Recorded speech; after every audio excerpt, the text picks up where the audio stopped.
Cars queued up for this sixth and final round of the Australian Road Racing Championships. One round in each of the 6 states of Australia.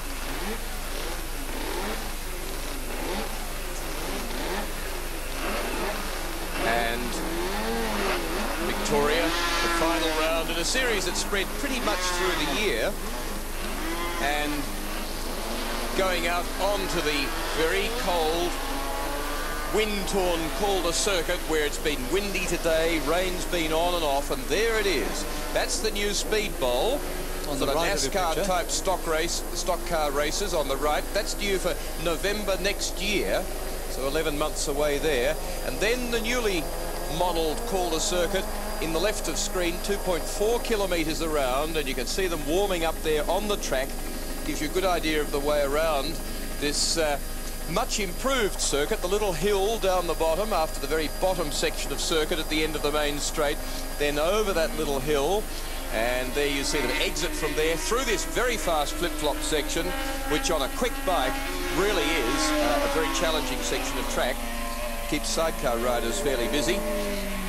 Windle there has been a long-time sidecar manufacturer, Peter Clifford from England. Yes, the Windle outfit's very well known in England in the classic old style of sidecar manufacture. Windles have won world championships in the hand of the late great Jock Taylor, but now of course these machines rather old-fashioned for Grand Prix racing, but still very, very much used in club and national events. And in fact, there's the grid for the centre clean sidecar sprint, the final 10-lap round of the Australian Road Racing Championship for sidecars. And Andre Bosman from South Australia with his passenger Dave Kellett have already wrapped up the title with 67 points, taking 3 wins, a second place and a third in the series. But they're out to prove something today by winning here at Calder on television for the last round. They won the series this year from last year's 1985 championship winner Barry Ditchburn on a Yamaha TZ750. Some real starters amongst them. Big Gavin Porteous, whose outfit actually was hit in the tail by Stan Bayliss earlier in the day, tore the whole rear section off, and several of the riders, including his passenger, have helped fiberglass it together again, and they'll be there, and they're a fairly tough bunch, in fact, the sidecar riders. The rest of the Australian Championships also decided here at Calder today. Jeffrey Sale has become twice Australian champion, winning both the 250cc and 350cc titles. In fact, Donny Osborne won the 350cc title race here today. Sale finished third, but by doing so, picked up enough points to win the 350cc title. The 125cc title has already been won by Trevor Manley on 60 points from David Main on 34. And of course, Peter Radford from Western Australia has already wrapped up the outright Australian Road Race Championship on 69 points from Donny Osborne, 52, as now the sidecars come to the grid. Sidecars, if you like, a hangover from vehicles that were very common on the road, particularly in England years ago, and almost now unknown. And the traditional long-time manufacturer of outfits for the road, BMW, says their bikes now aren't suitable for combination running. And none of the Japanese manufacturers really cater for these very unusual machines that handle very differently in left and right-hand corners because of that bit hanging out one side and not even weight distribution. There's the Australian champion, Andre Bosman, on bike 1, the first 4-stroke to win an Australian title in 10 years. Ready for a start. Big grid of sidecars here today. And a very nasty start where an outfit rolls, Stan Bayliss's, earlier in the day. He's quite okay. So let's check what happens here. Low to the ground, difficult visibility. 99, Payne has stalled. 24 bikes on the grid, but Payne being push-started in the Transarc. Back in business, there's power in the engine, and he comes back to join the field on the second row of the grid. And the motorcycle, that Transac, is the only long outfit in the race. Now that's the only machine with the engine behind the rider, the driver. All others have the engine in front. 24 of them lined up, the men that go to each round more so than any of the other classes, particularly to WA. Very keen, tremendous camaraderie and hard charges.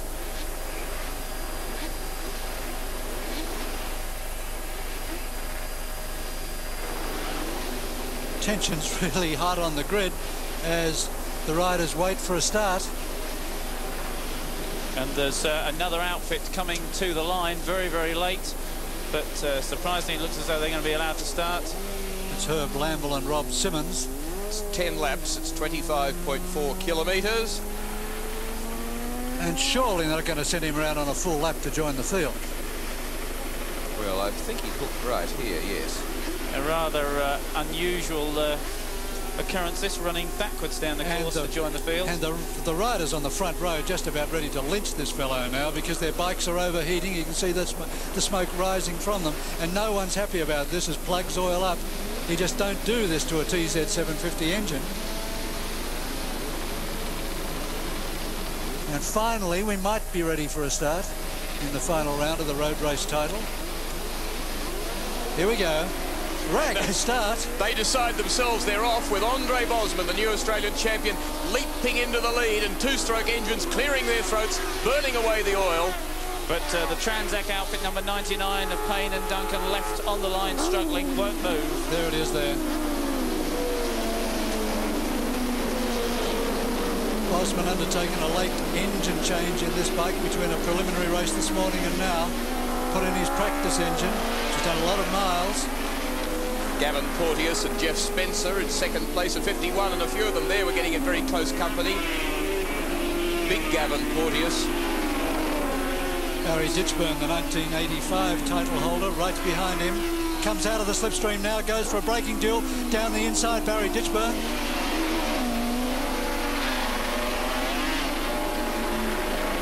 But it's Andre Brosman and Dave Kellett from South Australia who hold the lead. Behind them, Bosman. Oh, brother. Ditchburn wide, and look at that. Oh, he's got a problem. Mechanical problem. So Ditchburn out of it, and number 19 surging through then. Well, Ditchburn, in fact, has got the motor going again. It is back in about 5th or 6th position. Oh, yeah, don't look behind like that, Andre Bosman, whilst your hands are still on the helm.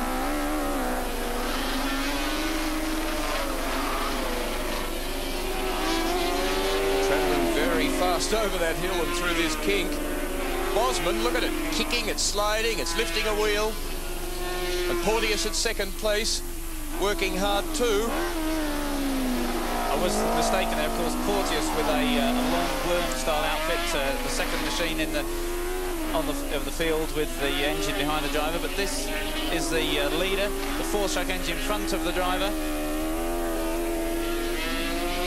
18, I said earlier 19. 18 is, of course, Shane Evans, Steve Bow from South Australia.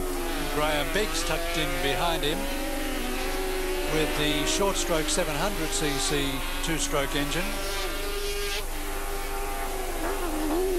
First flying lap for, oh boy. Lock up of the sidecar wheel. And he by no means resolved that braking problem as he entered the corner. Yeah, he's fighting the steering. The race leader in that flying lap just completed 64.37 seconds.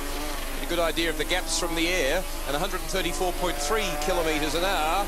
And there you get an idea of how they straighten out that fast kink. Bosman, in fact, has built his own chassis for this bike, and it uses the engine as a stressed member of the chassis.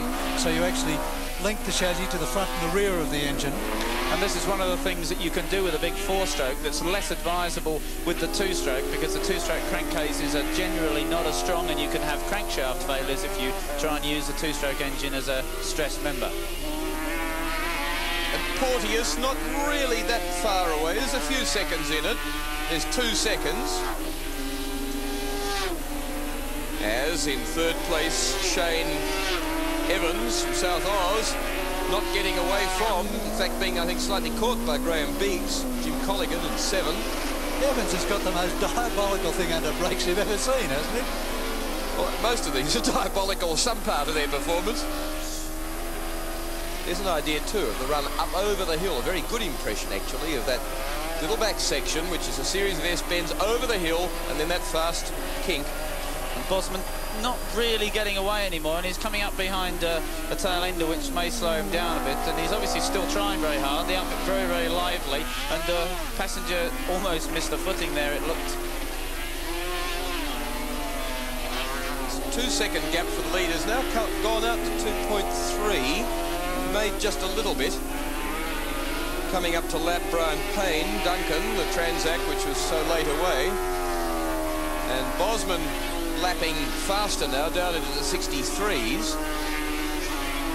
From 64 in his opening lap. 10-lap race, in which they're now on lap 5.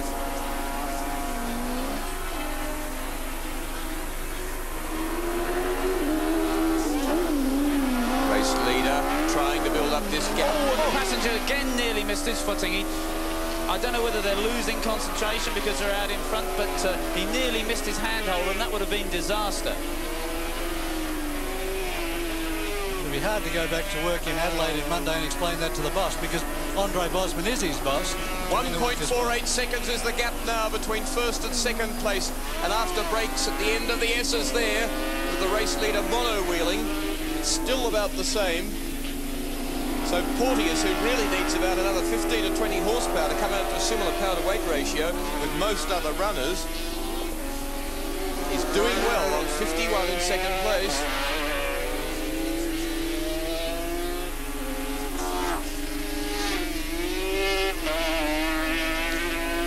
And Porteous now is surely closing on Bosman.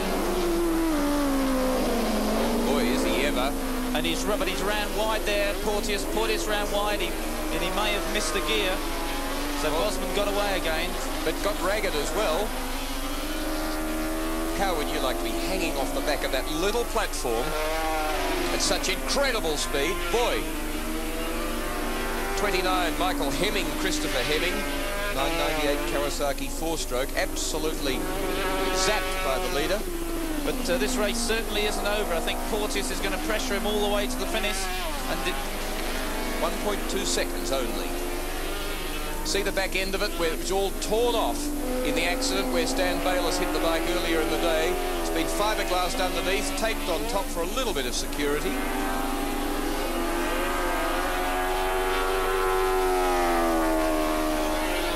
1.6 seconds. So where Porteous is missing out is down the straight on power. He's doing well under brakes. He's quick through the corners. So let's watch him down the end of the braking area here on lap 7. Meantime, Barry Ditchburn takes over third position again and is hot in pursuit of these two bikes.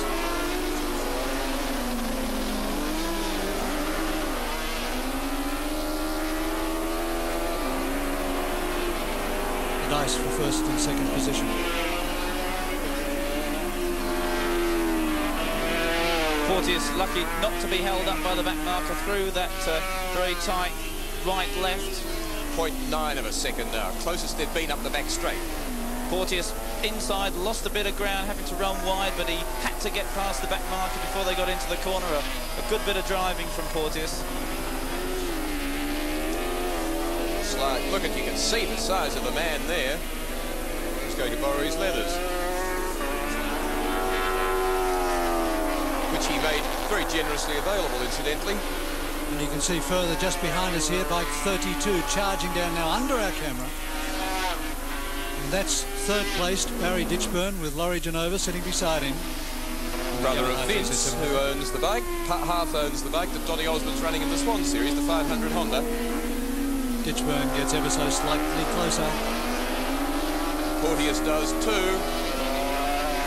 Look at a big man wrestling with the steering on these things, which feel fairly heavy. Often feel as though they really don't want to go where you're trying to force them.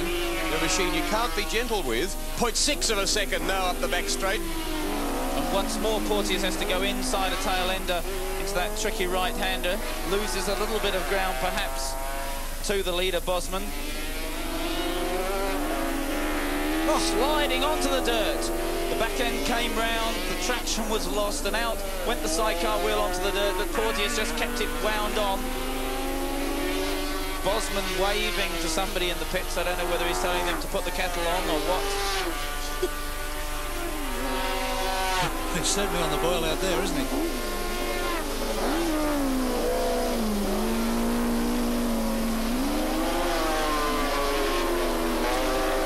Porteous would love to come up with a win. First round won by Doug Chivers, Margaret Halliday. Second by Andre Bosman. The third by Chivers, Halliday. Sorry, third by Bosman again. Round 4 by Ditchburn and Genova. And round 5 again by Bosman. And Bosman was held up through the right-left flick that time, and that gave Porteous a bit of an advantage. But now, as Bosman goes through the corner in your picture, Porteous closes up on that back marker. It's Bob Martin.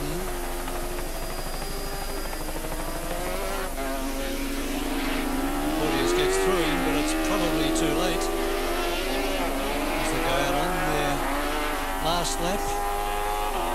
And Bosman banging on the fairing. Now, whether he's got a problem with the motorcycle, whether he's telling his passenger to get down behind the fairing or what, is anybody's guess. 1.5 seconds only between this pair, which is closed, as you can see, as they come down under brakes, clamping on the big disc calipers to try and pull the machines up round the bottom section of the circuit, up now towards this little S series before the hill.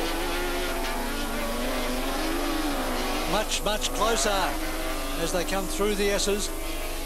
It could be that Bosman's beating the fairing in frustration because the engine's misfiring or something, but it can't really be doing any good. As I said, Peter, they only just installed this engine prior to this race when their race engine broke down in the first heat today. 0.73 of a second now. Less now as he nearly spins the thing. And Ditchburn's right there too. It's now a three-man battle for the lead. Porteous slides wide, a huge black line. Ditchburn comes in behind Porteous. The race for the win is over, but it's a battle for second now between Porteous and Ditchburn. Yeah, the leaders, Bosman's bike, the engine just went absolutely flat. It was going nowhere at the end. That's why he was banging it. So only about a second on, separating the three of them there when they finished. For the leader, a race time of 10 minutes 51.74 for 10 laps, averaging 132.5 kilometres an hour around this circuit to these mostly slow corners. And that was the finishing order in a tremendously close finish. Bosman and Kellett's machine just hanging on with a failing engine. From Porteous hanging on to second, and Ditchburn and Genova challenging from third.